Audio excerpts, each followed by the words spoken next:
Hello, everybody, and welcome to the show that's taking you through the writings of St. Isaac the Syrian in modern day English. My name is Yurdisa Kali, and this is homily number 3. We're continuing on with homily number 3. I'm really excited for it.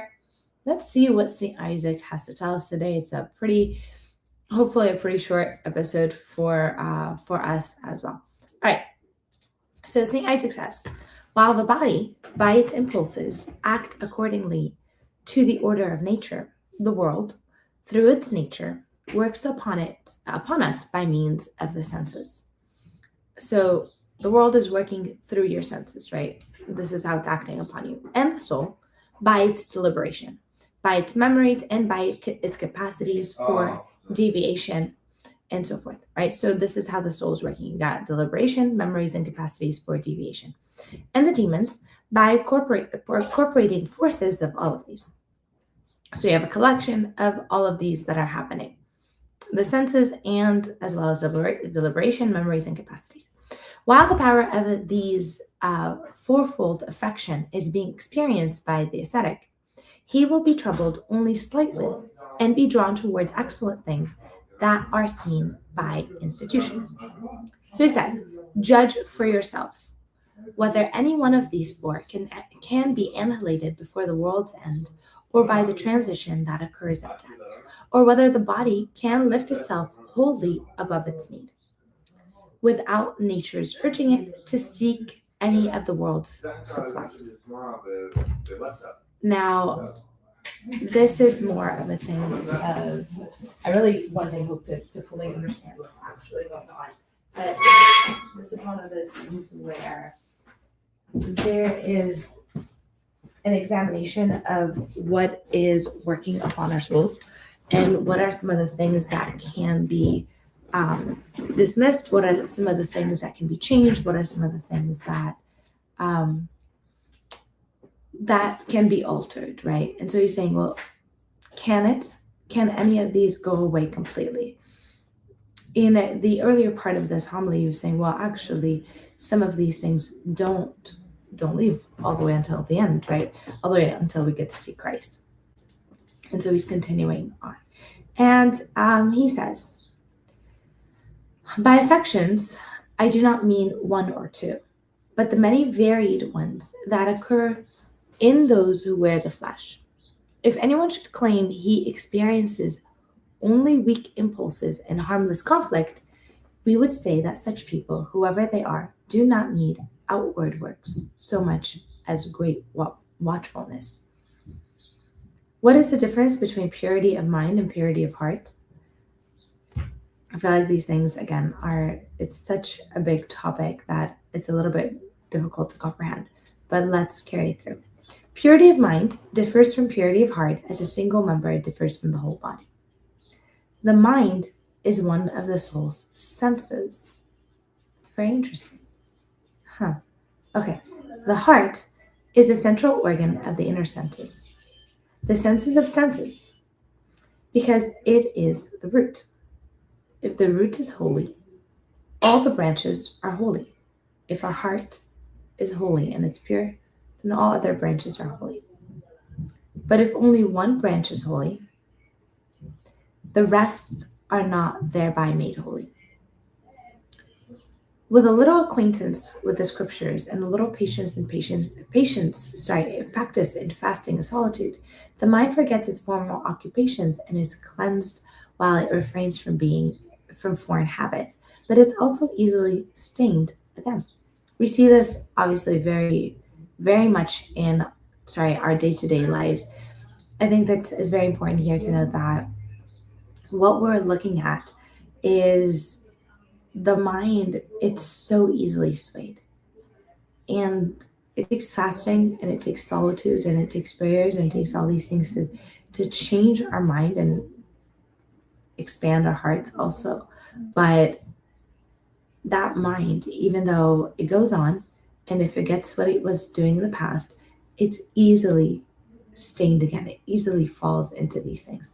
But we got to make sure that our minds are purified and our minds are holy. And he continues on to say, the heart is purified through great toils. by total separation from the world, together with complete mortification in every respect. In his homilies earlier, he talked about letting go of the world, right? Or forgetting the world, doing something, detaching from the world. But the world is not one substance, it's anything that we are attached to with passions, right? And so he's saying the heart is purified. It takes a lot to purify the heart. To purify the heart, there's total separation from the world, together with complete mortification in every respect. Mortification has to come into play. Mortification is the dying to yourself. And we're doing that not because God is, for lack of a better word, not kind or mean. God is giving us that route because that's the route that cleanses the soul. It's the route that shows us, it plants in us a new love. And he's going to tell us what's going to happen next. So I can see the sentence right there. It says, once purified, its purity is not only defiled by contact with trivial worldly things, that is, it does not fear even severe struggles. It has a sound stomach that easily digests all kinds of food that are hard for those who are sick within. Interesting. So in order to survive all the things that are going on in your life, purity of heart is very much essential. When you have that purity of heart, there is, you can easily digest all the problems that are happening in life, and they will occur. And so the difference between people who have faith, not just faith, purified hearts and purified minds in faith, and the people who may not know God at all, or may know God but don't have that purification, is different, and it's noted. And we see that in the lives of saints. You're like, well, how are you suffering and suffering so well? If I were in that position, I'd be, X, Y, and Z. And so that he's giving us the playbook almost. So physicians say food that are hard to digest strengthens a healthy body because a strong stomach assimilates them. Likewise, any purification attained quickly with little effort and in a short time is easily soiled again. But the purity gained through struggles and over a long time by the soul's highest part is not endangered by slight contact with worldly things. Quiet senses beget peace in the soul because they do not let it enter conflict. Since the soul then has no sensation of anything, it is a victory without a battle. Interesting. A victory without a battle. That's a nice kind of victory. When it grows negligent, it cannot remain firm. And when it tries to rid itself of disturbance after disturbance has already gained entry, the soul ruins its former goods, its serenity and natural perfections. Most people, and perhaps the whole world, leave their first state for this reason. Only one out of many return to its original place once he has adopted a second habit. Simplicity is far better than any device for self-excuse. It's very interesting that he says that, and as I'm reading this and thinking, well, you know what? If it's easier to negotiate a peace treaty before the war has happened, before the damage is done. And once the battle hits, once the war starts, the rehab portion of it is a lot harder. And to restore it to what it formerly was, it takes rebuilding, it takes effort, and it takes all of it. And so if we are vigilant from the beginning, then things are going to be different. So he continues and he says, human nature needs fear to keep it from crossing the border of the commandments. And it needs love to arouse it, desires for good things, which a person hastens to perform beautiful deeds. Spiritual knowledge comes after practice of excellence. Before both come love and fear comes before love. Before both come love and fear comes before love. That is with the practice of excellence, which he ties back to the first homily. Whoever tries to seize the latter before the former lays its perishable foundation is in his soul. However, yeah, no, that's right. Okay, God has ordered them so that the one proceeds from the other. Do not trade love for your neighbor for love of worldly things.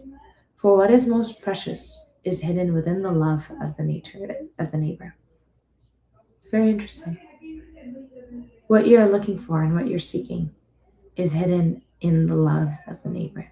There's a treasure of grace that is there for you that you wouldn't have known before. And I says, material object that the bodily eye marks also touch the hidden power of sight. Similarly, passion that cloud the second, natural contemplation acts against natural steadfastness. These two correspond to each other up to the point where the flow of contemplation ceases. When the mind is in the state of natural steadfastness, it dwells in angelic contemplation.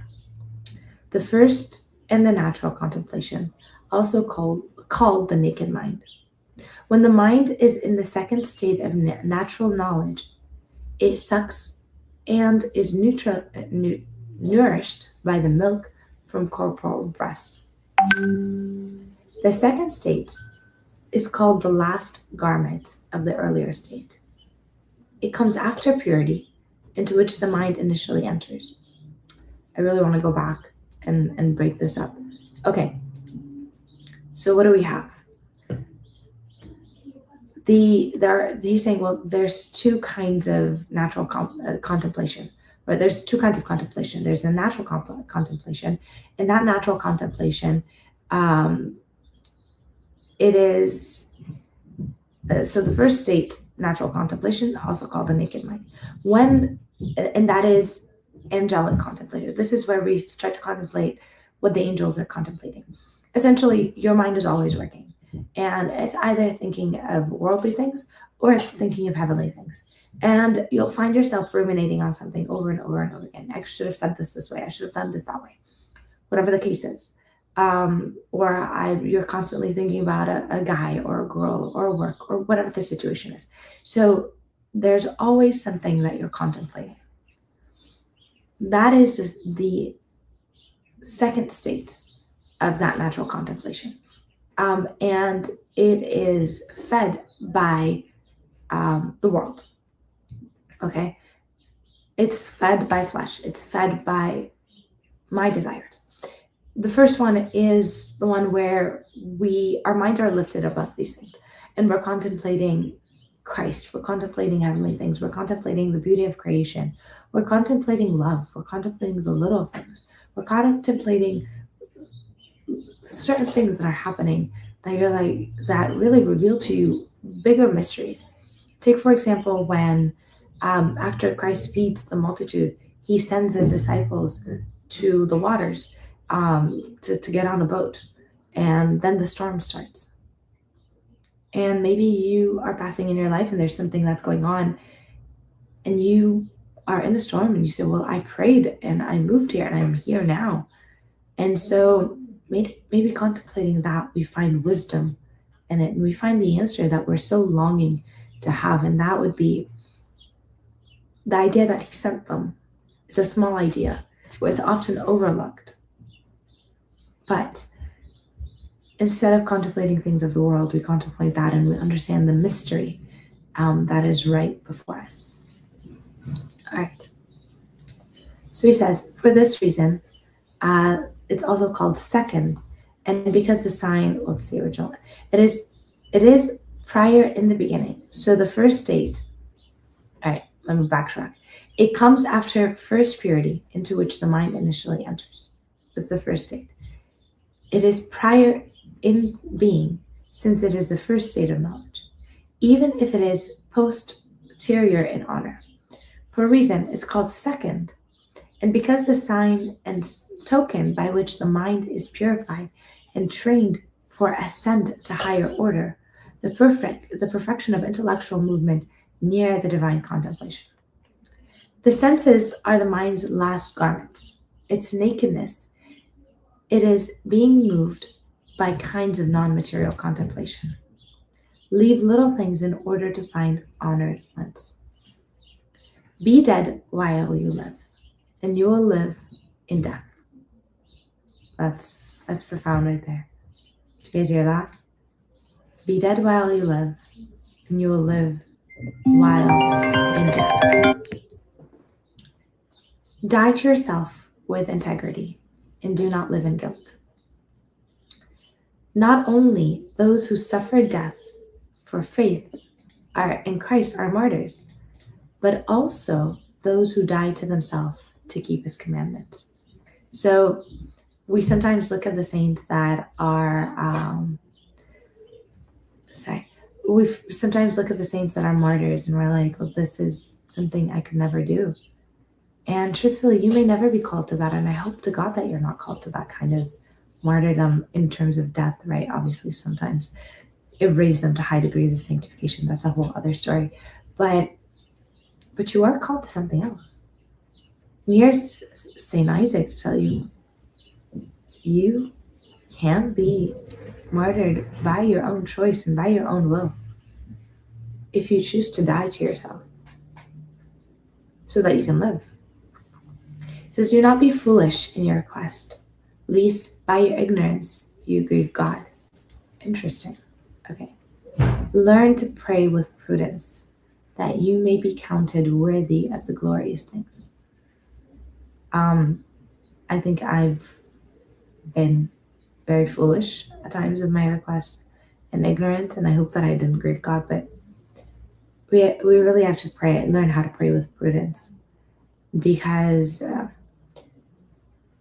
as the Bible says, you ask and you do not receive because you do not ask rightly.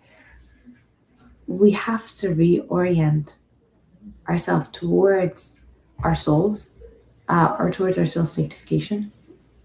And that's where we begin to ask truthfully, and that's where we begin to ask honestly and with goodness. And so that's that one. All right, so we continue, and he says, ask for noble things from him who does not withhold, and you will receive honor from him because you choose wisely. Does that mean you should not ask for things of the world? No, absolutely. But give him the grace for him to work. Let him show you what he is doing. Solomon asked for wisdom. Along with it, he received earthly kingdoms because he knew how to ask for great things of the king. Elisha asked for a double share of his master's spirit, and his request was not refused. A king's honor is diminished by the one who asks for contemptible things. Israel asked for despicable things and incurred God's anger. It failed to marvel at the works and fearful wonders, and instead thought the belly's desires, while the food was still in their mouth. God's anger reached them. Present your requests to God in a manner that's worthy of his glory, so that your honor will be great in his eyes, and he may delight in you. I really, really want to point out that corporeal things, things of the world, things of the flesh, they're super easy for God. And that's just the easiest thing to happen. And with that, we have to really realize that at times we have to ask things that are worthy of the King, that are worthy of the King of glory, that are worthy of God. I really do think sometimes I ask for things that they're so easy for him. It's like, ask for the big things. And once you ask for the big things, the little things come too. The easy stuff, that's easy. But he needs to ensure your salvation first. He needs to ensure my salvation first. If a man asks a king for a measure full of dung, he is despised for the base request and insults the king by his tasteless demand. Such also is the one who, in prayer, asks God for merely bodily things. Very true. Behold, angels and archangels, the chiefs among angels, look upon you during prayer to see what you pray, where will you will present to their Lord. All the angels, they're looking at you. They're looking at me and they're asking, they're saying, what are you asking? Do you not know who you're in the presence of? They marvel at you when they see bodily creatures step down from their dung heap and ask for heavenly things. Do not ask God for what he is eager to give, even if we don't ask him. What he withholds either from his household, nor even from his completely ignorant of him. That's very true. That's very true. And I've lived my life asking for things that he's eager to give me anyways. Of course, you should include God in your little things as well as the big things. I'm not saying, nor is St. Isaac saying don't ask for things. No, ask him. Ask him with trust and let him do the rest. He's going to provide these things. Increase your faith in him in that way too. Do not heap up empty phrases like the Gentiles. What does like the Gentile means? The people of this earth seek bodily things. Do not be anxious, saying, what shall we eat or what shall we drink? With what shall we be clothed? Your Father knows you need these things. A son does not ask his father for bread, but supplicates for greater portions stored for him in his petition in his Father's house. What our Lord commands about daily bread, what we should ask for, is a petition he handed down to the common people because of the weakness of their mind. Consider what he commanded those perfect in knowledge and sound of soul. Do not be anxious for food or clothing. If the Father cares for the birds that have no rational soul, how much more for you? Ask God for the kingdom and righteousness, and he will add these things as well. This is his promise to us, by the way. This is what the gospel tells us. As for the kingdom of heaven, everything else will be added on. And so we really have to learn how to do that. We really, really have to learn, how do I ask for the kingdom of heaven? How does God do this for me as well? So he says, if he is slow to grant your request and you do not receive at once, do not be distressed. You are not wiser than God. If you remain as you are, it is either because your conduct does not match your request, or because your heart's paths diverge from your prayer's aim, or because your inner state is childish compared to the greatness of the things you seek.